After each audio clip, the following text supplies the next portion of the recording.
Hello guys, it is Mr. Cucumber here, and this is another episode of me talking about random stuff.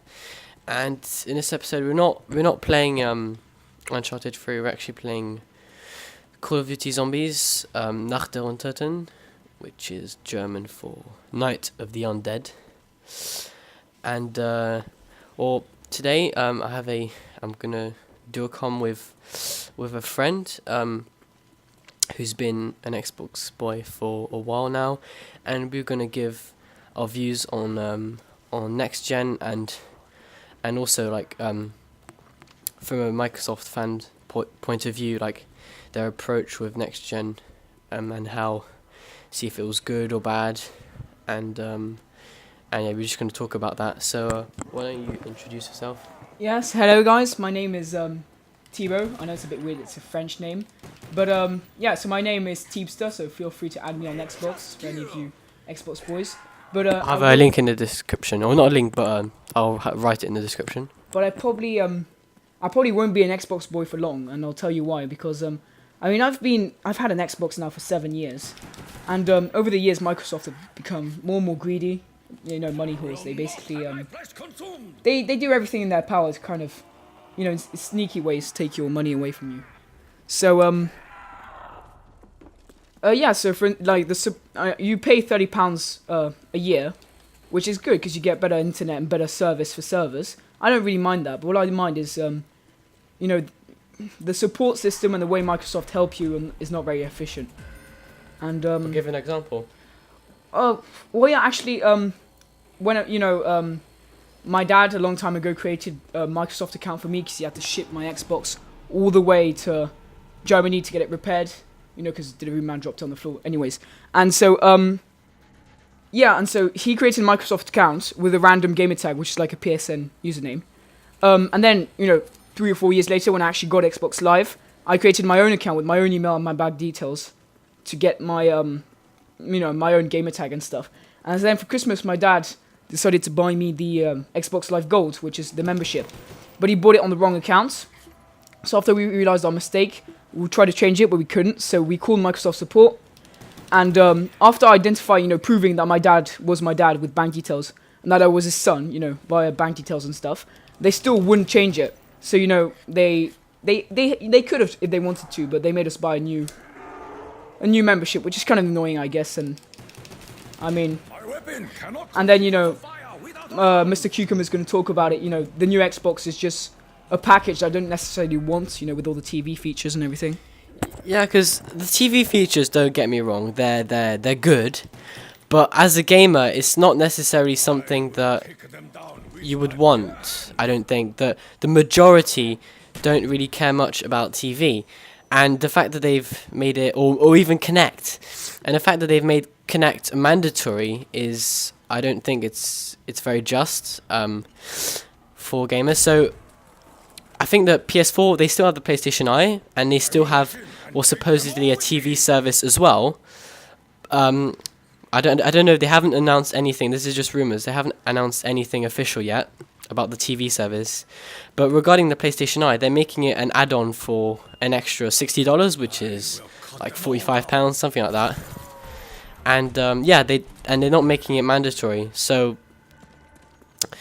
But no, people were talking about that the reason they were doing that is because they want to support Kinect more. Because on Xbox 360, all the Kinect games were pretty bad, and now because making it mandatory, they want so they know everyone's going to have it, so they want to make the game and the developers utilizing the Kinect that everyone has and that has to be plugged in order for the system to work. So in a way, it's good, but in a way, it's bad. So yeah, that's pretty much what I'm saying. And as well, I'm sure you've all seen the E3 conference where, you know, Sony and Microsoft revealed their products. And yeah, so, you know, when you launch a new console or a new gen, you need to kind of showcase what your product has to offer.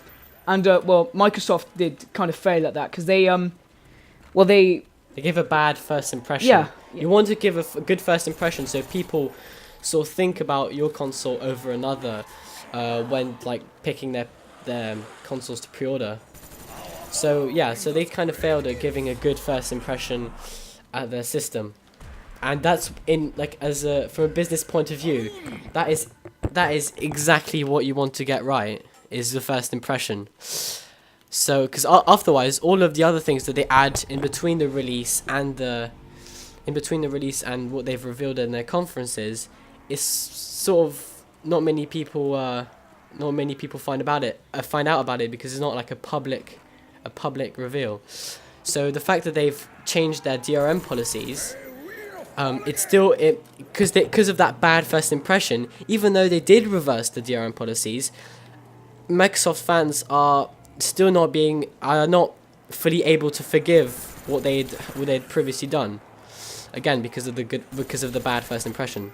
And correct me if I'm wrong, but at E3, the PS4 got 80% votes, or something like that. So, I mean, it shows that the public instantly did not appealed.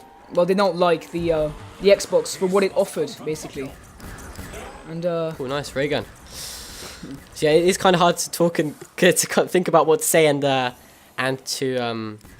sort of play at the same time. So forgive me if I make a few mistakes, and I hope I'll survive at least 10 minutes worth. But I'm not a really good zombie player, so yeah, I'm not guaranteeing anything. And even if we're playing Call of Duty, I'd like to talk a bit about Battlefield. Because I'm a experimented, I'm a Battlefield veteran. I've played, Bad Company 2, and of course Battlefield 3. And, Battlefield 4, when it's going to come out, it's going to be pretty epic. I mean, it's got revolutionary graphics. I mean, because Frostbite 2.1 is, a new graphics engine. And, I think, Battlefield is it's a game of its own. I mean, what's your take on Battlefield? I owned Battlefield Bad Company 1, and I thought it was a really, really, really, really bad game. Is everything about it, because back then it was the Modern Warfare 2 days and the Black Ops 1 days, and everything about those games were much better. And Bad Company 2, sort of similar. But since Battlefield 3, it's been they've changed a lot of things. They had a new engine, and I think that they made a big improvements, and they've started to grow a big fan base. And also it's a next gen. Before in the first gen, it was sort of like all the Crash Bandicoots and the Halos and that. And after that is a new generation arrives, and COD 4 arrives at the same time. And that sort of takes people's minds and as the new sort of main shooter game. And now that a new generation is about to be revealed, I think that Battlefield is going to take that lead. And I think that Call of Duty had its 7 years. And after that, after the other gens, something else is going to take over, and I don't know what it is yet. But only time will tell.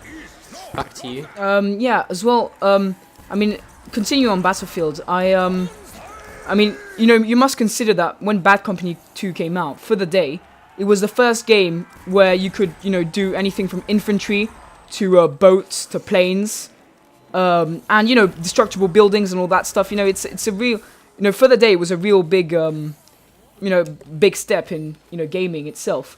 And then when Battlefield 3 came out, totally changed that. You can. And in Battlefield 4, you'll be able to totally change the maps. The buildings will be fully destructible.